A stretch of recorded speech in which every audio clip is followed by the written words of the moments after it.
line. Every shred of ground they made had to be clawed away from the greater enemy.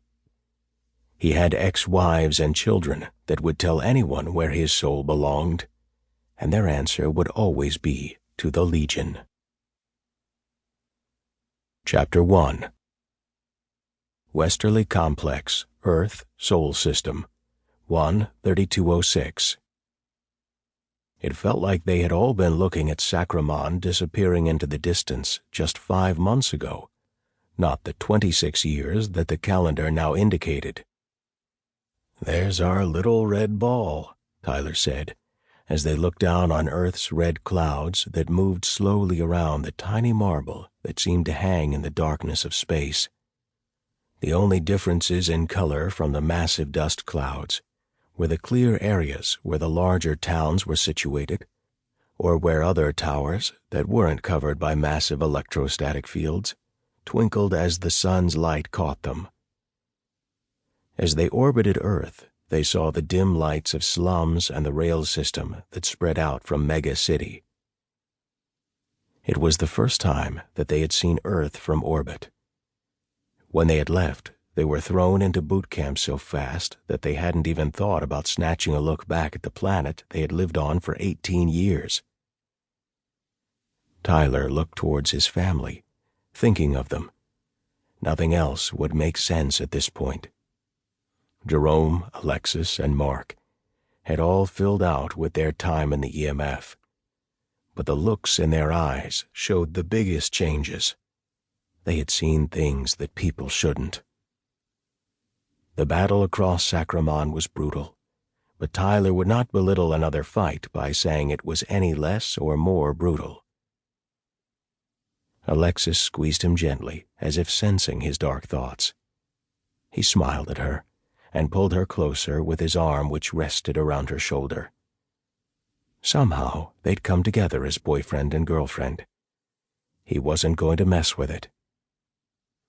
The last of their merry group was Tyler's brother, Mark. They didn't share a single drop of the same blood, yet they were closer than most brothers that did. They had grown up in the slums, and on Tyler's 18th birthday, they joined Earth's military force to get out of the slums and try to make a life for themselves. Instead, they'd been dropped on Sacramon, one of a handful of colony planets that actually fought the EMF instead of surrendering as soon as their carrier arrived in system. Tyler felt Alexis's comforting heat as she coiled around his arm. His thoughts turned from the battles to the time he had spent away from Earth. They'd met nearly 60 years ago for people that didn't go into cryostasis. For them, it had been about 3 years since they left Earth. They'd become close during basic training, and some training Mark had forced on them. Rather close, in fact. Then they woke up above Sacramon, a planet of 7 million that supplied other planets with food. The locals didn't like the corporations lording it over them, and they rebelled. The corporations requested Earth's military forces, generally called the EMF, and they answered. Alexis never went to Growing City, which was the first city Mark, Jerome, and Tyler had assaulted. She went to Processing, her second city, which was an education for her. It was an education for all that survived it. Jerome was lumped with Mark and Tyler through their time on Sacramon. They became close as their friends died around them. They took losses that hadn't been seen in 7 decades.